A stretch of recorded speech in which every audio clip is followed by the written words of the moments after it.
Saya akan melanjutkan pembacaan firman Tuhan dari Mazmur nomor 18. Sebelum kita bersama membaca merenungkan firman Tuhan, baiknya kita berdoa terlebih dahulu. Doa melintasi batas tempat, waktu, menuju kepada Bapa di surga.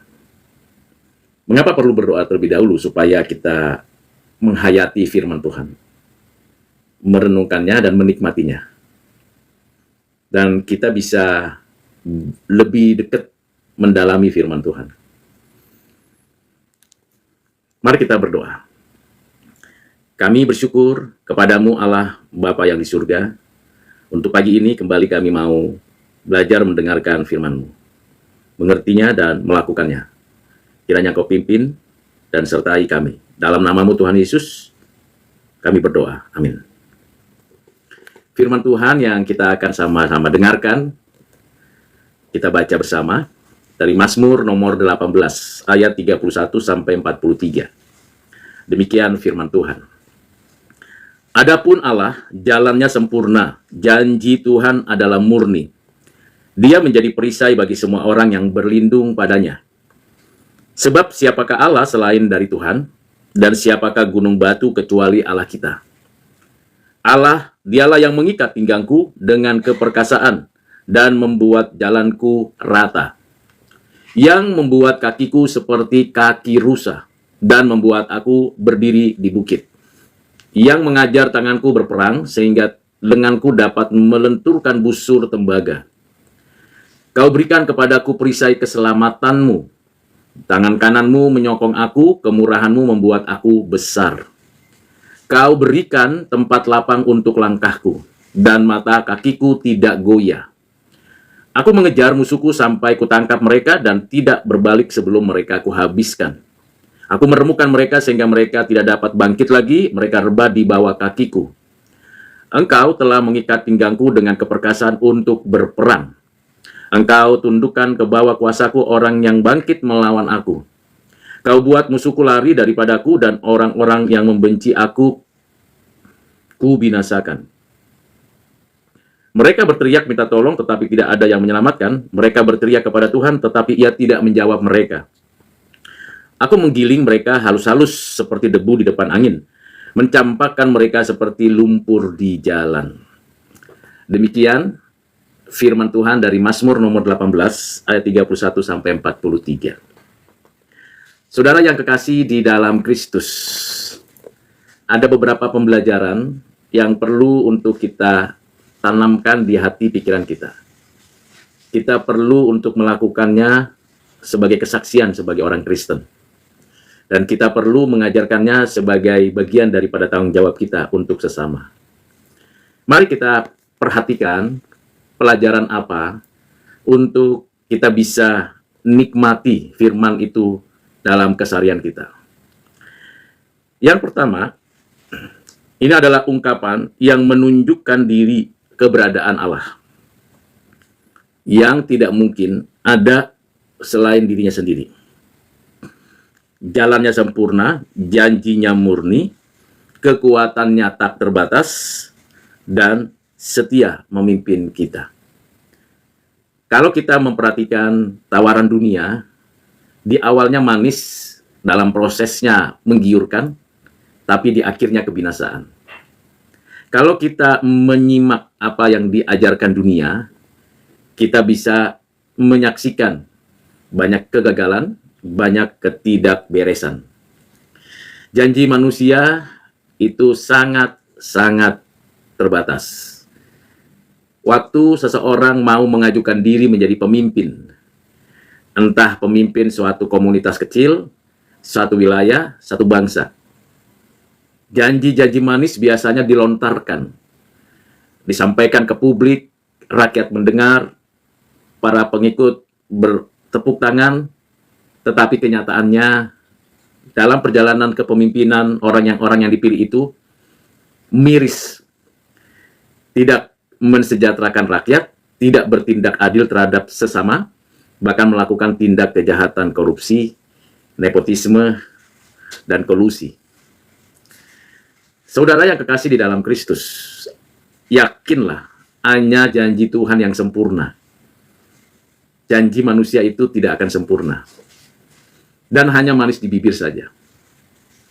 Saya dan saudara bisa menyaksikan sendiri betapa sering kita mendengar janji-janji orang lain. Bahkan janji kita sendiri kepada Tuhan dan kepada sesama. Terlihat jelas, kita bukan hanya menjanjikan ketidaksempurnaan, tetapi kita juga munafik.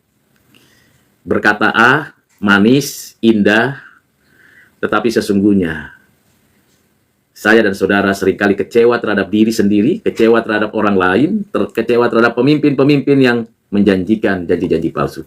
Jangan percaya kepada janji manusia. Anda dan saya akan kecewa, akan kesal, akan frustasi. Tapi berserahlah kepada Tuhan. Tuhan menyatakan janjinya, covenant-nya, dan setiap janjinya tidak pernah mengecewakan manusia. Memang tidak segera seperti yang kita pikirkan, tetapi tidak pernah terlambat untuk janji-janjinya dipenuhi. Tidak pernah sekalipun mendahului apa yang kita bisa pikirkan. Karena itu saudara, pemazmur dengan tegas mengatakan janji Tuhan itu murni. Jalannya sempurna. Tidak ada jalan lain selain jalan Tuhan. Memang jalan ke tempat di mana kita tinggal itu bisa dari utara, dari barat, dari timur, dari selatan, dari seluruh penjuru mata angin untuk bisa tiba di tempat kita. Tetapi yang sempurna itu hanya dari satu, dari Tuhan Allah. Di dalam Injil Yohanes pasal 14 ayat 6, Tuhan Yesus menyampaikan pengajarannya kepada publik dan menyatakan dengan tegas, akulah jalan, kebenaran, dan hidup. Tidak ada yang sampai kepada Bapa kalau tidak melalui aku. Jadi satu-satunya jalan yang disediakan Tuhan Allah untuk manusia mengalami restorasi, transformasi, dan menikmati penebusan hanya ada satu jalan. Dan satu-satunya ialah Yesus Kristus, Anak Allah yang inkarnasi. Saya, saudara, hanya mungkin mengalami hidup dan kehidupan dengan janji yang murni dari Tuhan melalui satu jalan itu. Jalannya sempurna. Tidak dengan peperangan, tidak dengan kebencian, tidak dengan pedang, tidak dengan satu tindakan kriminal, tetapi dengan jalan merelakan dirinya menjadi korban persembahan. Jalannya sempurna, tidak bercacat celah, betul-betul kesempurnaan datang dari Dia. Inilah janji yang murni dari jalan yang sempurna. Pemazmur mengakui dan menjelaskan ini kepada kita sekalian. Kita bersyukur kalau saudara dan saya bisa mengerti ini. Bukan hanya tahu, bukan hanya hafal, bukan hanya untuk diperdebatkan. Karena itu tidak ada meaningnya. Kita menerima dan mengakui dan meyakini itu karena anugerah. Kalau saya dan saudara seperti pemazmur ini dengan sadar mengakui bahwa jalanmu ya Allah sempurna, janjimu murni, itu anugerah. Tidak serta-merta karena saya baca, saya ngerti, saya bisa diskusikan, bahkan diperdebatkan. Tidak demikian. Karena banyak orang yang debat, banyak orang yang ingin tahu, tapi sebenarnya meaningless. Untuk apa? Dan selain Tuhan tidak ada yang lain. Bahkan di dalam Kisah Para Rasul, pasal yang keempat, dituliskan dan diberitahu kepada kita. Yaitu di ayat 12. Dan keselamatan tidak ada di dalam siapapun juga selain di dalam Dia. Sebab di bawah kolong langit ini tidak ada nama lain yang diberikan kepada manusia yang olehnya kita dapat diselamatkan. Tidak ada nama lain selain Yesus Kristus yang menjadi satu-satunya dan satu-satunya yang dikaruniakan kepada kita untuk menikmati hidup dan kehidupan. Tidak ada yang lain, saudara. Saudara bisa berargumentasi, saudara bisa mencari pembelaan atau penghindaran diri, tetapi kebenaran firman tidak bisa dielakkan, tidak bisa dipermainkan, tidak bisa diperdebatkan seenak pikiran kita, seenak hati kita. Yang sungguh-sungguh memberikan kepada kita kepastian hanya ada satu nama, nama di atas segala nama, nama yang berkuasa di langit dan di bumi, yang akan menghakimi setiap orang. Itu sebabnya pemazmur mengatakan, sebab siapakah Allah selain dari Tuhan? Dan siapakah gunung batu kecuali Allah kita? Tidak ada. Ada yang mirip-mirip, namanya dibuat mirip, ada. Ada yang mengklaim itu nama untuk saya, untuk kepercayaan saya. Ada yang merasa itu adalah punya saya, milik saya. Tidak bisa demikian, saudara. Jelas Alkitab mendahului pengertian-pengertian dari orang dunia dan keyakinan lain. Nama di atas segala nama. Hanya ada satu, Yesus Kristus. Itu pembelajaran pertama, saudara. Jadi pemazmur menyadari bagian ini sangat krusial dan sangat esensial. Krusial karena memang banyak tawaran dari dunia, banyak pemberian-pemberian dunia, dan pernyataan-pernyataan duniawi, atau kepercayaan-kepercayaan yang ada di dunia, dari dunia manusia. Sangat esensial karena ini berkaitan dengan hidup dan kehidupan. Pembelajaran yang kedua ialah dikatakan di ayat 33 sampai dengan ayat yang ke-37. Dikatakan demikian, Tuhan Allah mengikat pinggangku, membuat jalanku rata, yang membuat kakiku seperti kaki rusa, yang mengajar tanganku berperang, yang memberikan keselamatan, dan memberikan tempat lapang untuk langkahku. Di sini, pemazmur memberikan kepada kita suatu pembelajaran yang mendidik kita. Buat tiap langkahku diatur oleh Tuhan.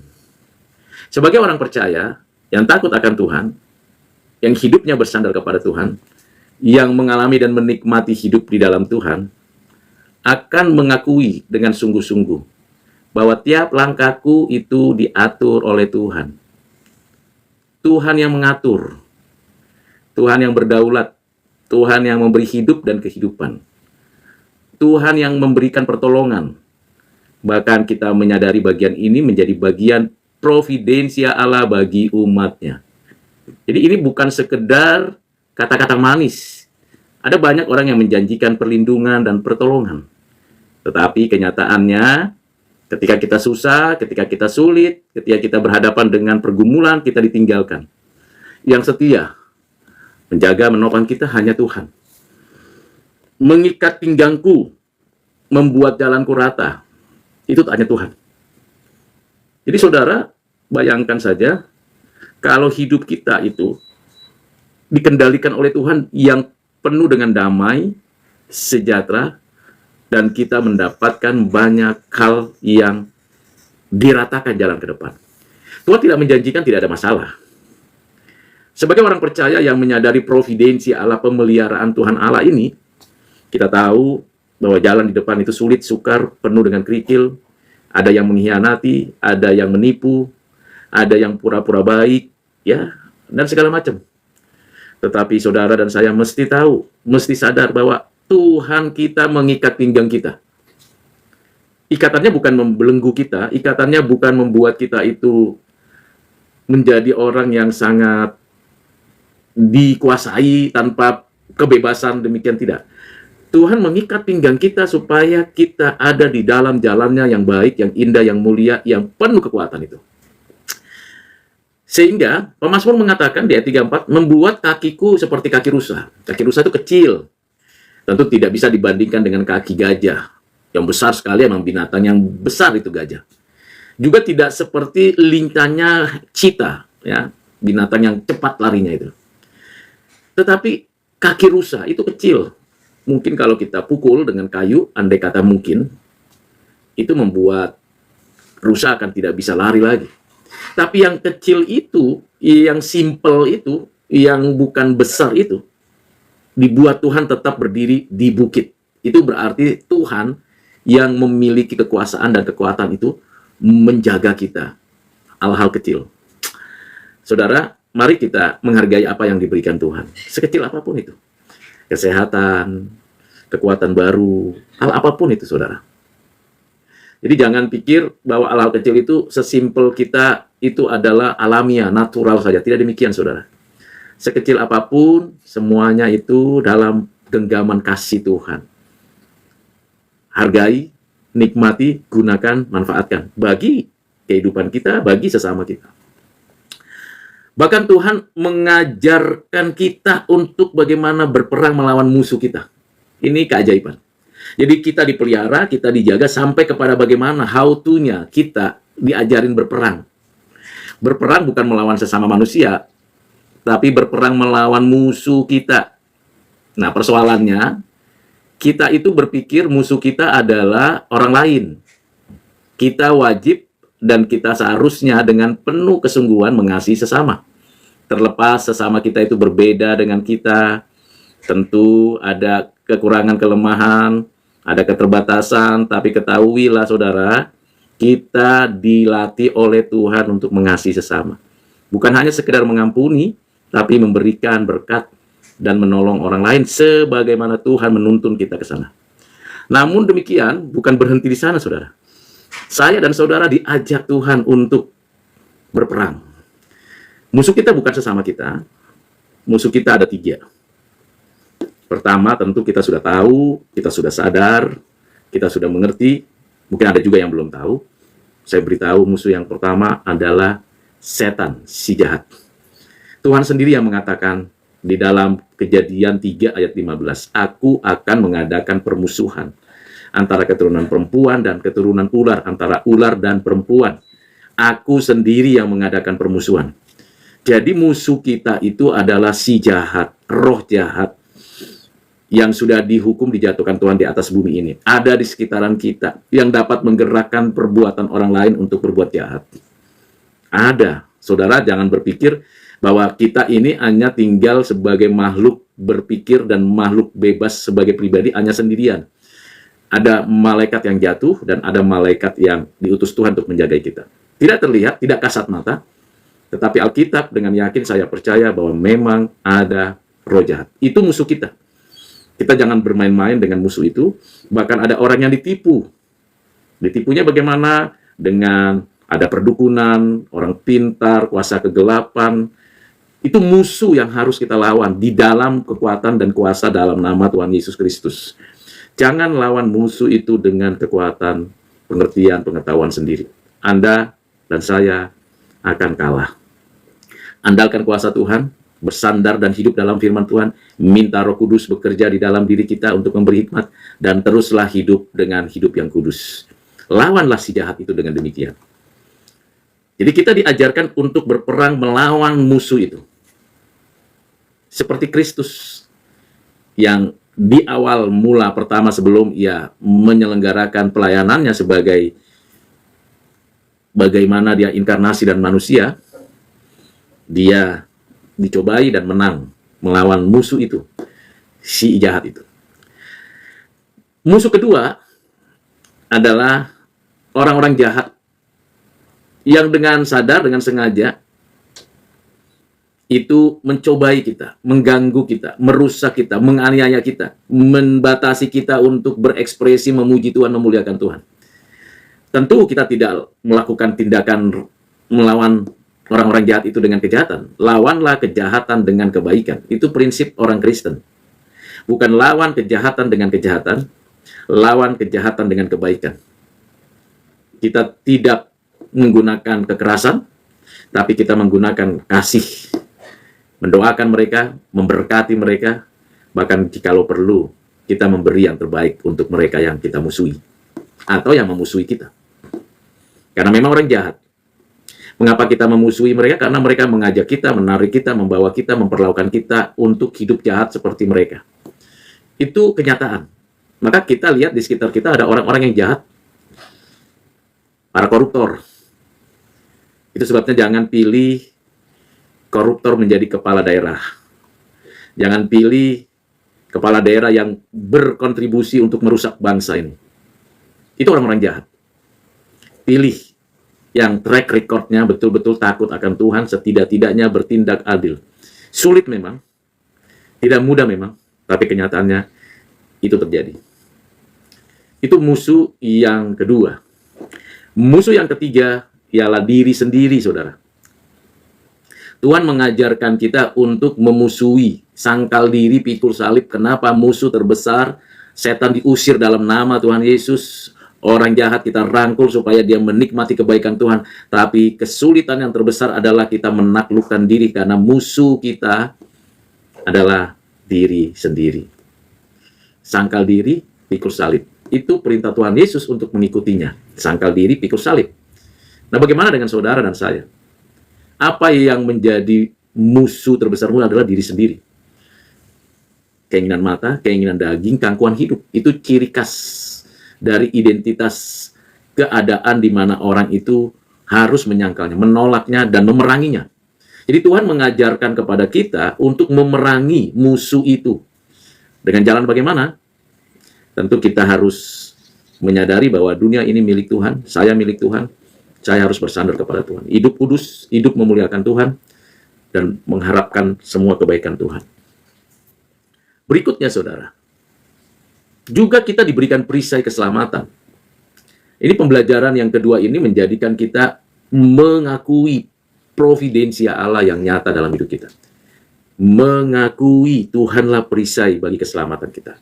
Bukan siapa-siapa perisai hidup kita.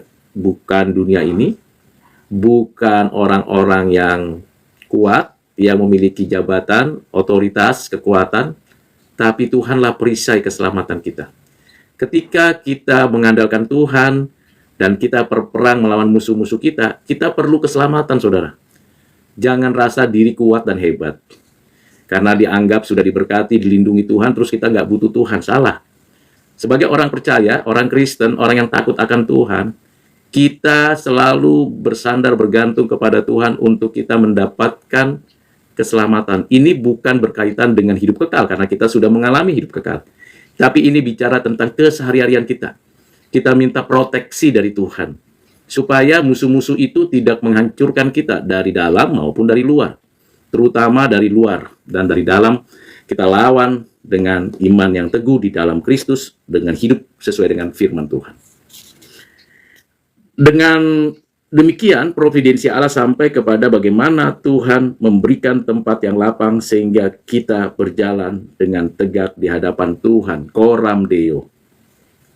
Ini pembelajaran yang kedua dari Mazmur nomor 18, ayat 31-43.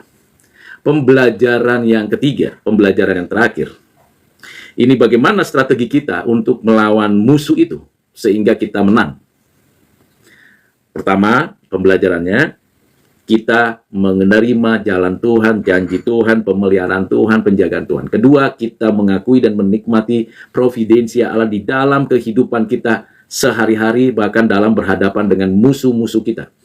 Yang ketiga, kita belajar tentang strategi berperang. Strategi berperang.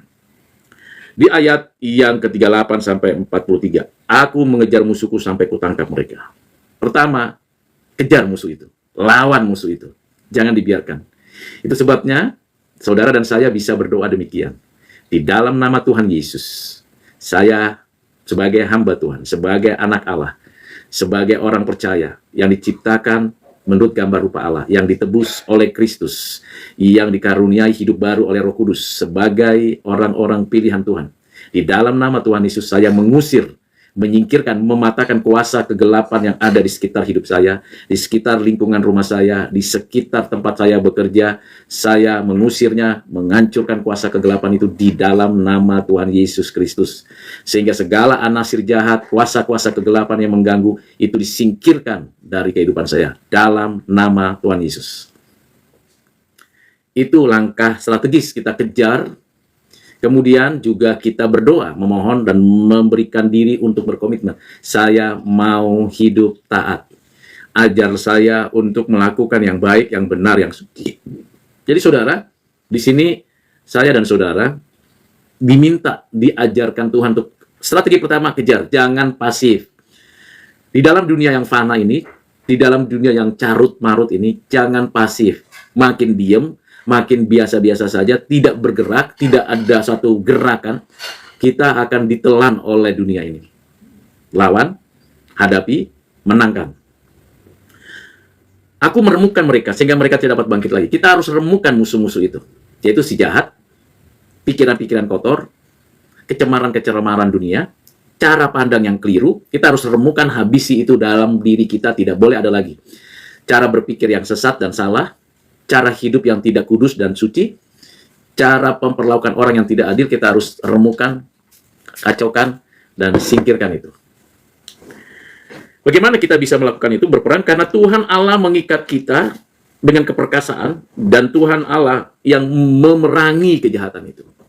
Jadi jangan sekali lagi andalkan kekuatan sendiri. Tetaplah untuk bisa melakukan sesuai dengan kehendak Tuhan. Mengapa demikian? Karena kalau kita mengandalkan kekuatan sendiri, pertama, kita lemah, lupa, dan lalai. Kita terbatas karena memang kita banyak hal-hal yang tidak bisa kita dapat kerjakan langsung. Kemudian, kekurangan-kekurangan kita, Anda dan saya bisa membuat list kekurangan sendiri. Ini kenyataannya, saudara. Karena itu, ketika kita diminta Tuhan untuk melakukan suatu strategi perang melawan musuh-musuh itu, kita harusnya mengandalkan Tuhan, bukan mengandalkan pengetahuan, pengalaman, intuisi, entah apapun itu. Andalkan Tuhan dalam setiap lakumu. Itulah yang memberi kemenangan. Dan dengan demikian kita juga tahu bahwa akhir daripada kesudahannya kita lebih daripada pemenang. Lebih daripada pemenang. Ada satu buku yang penting mungkin saudara dan saya bisa membaca kembali. Buku yang ditulis oleh William Hendrickson. Buku itu berjudul Lebih dari Pemenang. Memang buku itu menjelaskan tentang prinsip-prinsip kehidupan rohani dari seorang Kristen di zaman akhir sesuai dengan pengajaran dari kitab Wahyu. Judul buku itu saya jelaskan adalah Lebih dari Pemenang. Buku yang sangat menarik dan sangat penting untuk kita bisa jadikan arahan supaya kita bisa mengalami kemenangan melawan si jahat, melawan diri sendiri, dan menaklukkan keangkuhan, kesombongan orang-orang jahat di dunia. Lebih dari pemenang. Itu penting. Dengan demikian, saudara, pembelajaran kita dari Mazmur nomor 18 ini, saya simpulkan, pertama, bersyukur mengenal Allah dengan jalan yang sempurna, janjinya yang murni, dan kekuatannya yang ajaib. Itu pertama. Yang kedua, mengalami dan menikmati providensia Allah, pemeliharaannya dalam kehidupan kita, mulai dari pinggang kita diikat, sampai kita diperlengkapi untuk boleh berperang melawan orang-orang jahat, berperang dengan kasih dari Tuhan, dan melawan si jahat, si roh jahat, dan menaklukkan keangkuhan, kesombongan, arogansi kita sendiri. Dan yang ketiga, bagaimana kita strateginya berperang melawan segala bentuk kejahatan, baik dari luar maupun dari dalam. Dengan demikian, maka pembelajaran kita dari Mazmur ini memberikan faedah, manfaat bagi saudara dan saya untuk kita bisa lakukan dan terapkan dalam keseharian kita, dalam kehidupan dan aktivitas kita di rumah, di tempat kita bekerja, di tempat kita berkarya, dimanapun kita bisa menyelenggarakan pekerjaan Tuhan dengan sukacita, sekalipun sulit, sekalipun senang, sekalipun sukar, sekalipun menggembirakan. Kiranya Tuhan memberkati saya dan saudara, sehingga kita menikmati pertolongan penyertaan Tuhan. Mari kita berdoa sekali lagi, berterima kasih untuk firman yang sudah kita dengar, untuk firman yang sudah kita pelajari. Mari kita berdoa. Tuhan, Bapa di surga, kami bersyukur untuk firman yang mengajarkan kami untuk selalu mengandalkan-Mu di dalam peperangan rohani kami. Musuh-musuh kami begitu banyak, tetapi kami tahu di dalam Tuhan ada kemenangan, dan kemenangan itu Tuhan sudah janji dan jamin. Biarlah kami terus belajar aktif memerangi musuh-musuh si jahat itu, sehingga kami bisa bebas dan menikmati hidup di bumi ini, dan menikmati sukacita di bumi akan datang untuk selamanya. Terima kasih Bapa, dalam Kristus kami berdoa. Amin.